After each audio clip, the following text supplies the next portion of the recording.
Bonjour à tous, bienvenue sur notre chaîne. Dans cette vidéo, je mentionnerai problèmes courants que les véhicules Nissan 370Z sont susceptibles de rencontrer. Numéro 1. Le volant est susceptible de se verrouiller et le contact est susceptible d'être désactivé en même temps. Le problème est généralement causé par une unité ESCL défectueuse. Une façon d'éviter que ce problème ne se produise consiste à désactiver l'unité ESCL. Un moyen simple de le faire est de retirer le fusible de verrouillage du volant situé à l'intérieur de la boîte à fusible située entre la batterie et l'aile intérieure droite. Numéro 2. Le cylindre récepteur d'embrayage concentrique dans les véhicules équipés d'une transmission manuelle est sujet aux pannes. Le coût de la main-d'œuvre pour remplacer cette pièce est coûteux car la transmission doit être séparée du moteur pour accéder à l'unité et à ses boulons de montage.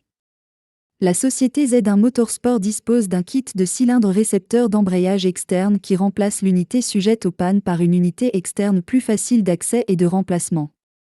Voici à quoi il ressemble une fois installé sur le véhicule. Numéro 3. En raison de la conception du réservoir de carburant et de l'emplacement de la pompe à carburant, ces véhicules souffrent d'un manque de carburant lorsqu'ils effectuent des virages prononcés et longs à droite avec le niveau du réservoir de carburant inférieur à un demi-réservoir. Les symptômes de la panne de carburant sont les crépitements du moteur et, dans les cas extrêmes, le calage du moteur lors de la conduite dans les virages à droite sur la route. La société Z1 Motorsport dispose d'un kit anti-fin de carburant qui résout ce problème ennuyeux et prolonge la durée de vie de la pompe à carburant en même temps. Numéro 4. La peinture extérieure de certains de ces véhicules a tendance à s'écailler facilement. Numéro 5. Certains de ces véhicules sont sujets à des températures d'huile moteur élevées lorsqu'ils sont conduits durs. Ils courent le risque de passer en mode mou si la température de l'huile dépasse les 280 degrés Fahrenheit. Pour éviter que ce problème ne se produise et protéger les pièces internes du moteur de la chaleur extrême, il est préférable d'installer un refroidisseur d'huile moteur externe similaire à celui illustré à l'écran. Numéro 6. La température de l'huile du différentiel arrière est également susceptible d'atteindre des températures extrêmes lorsque le véhicule roule fort. Un bon moyen de protéger le différentiel consiste à installer un système de refroidisseur d'huile de rechange similaire à celui illustré à l'écran. Voici à quoi il ressemble une fois installé sur le véhicule. Numéro 7.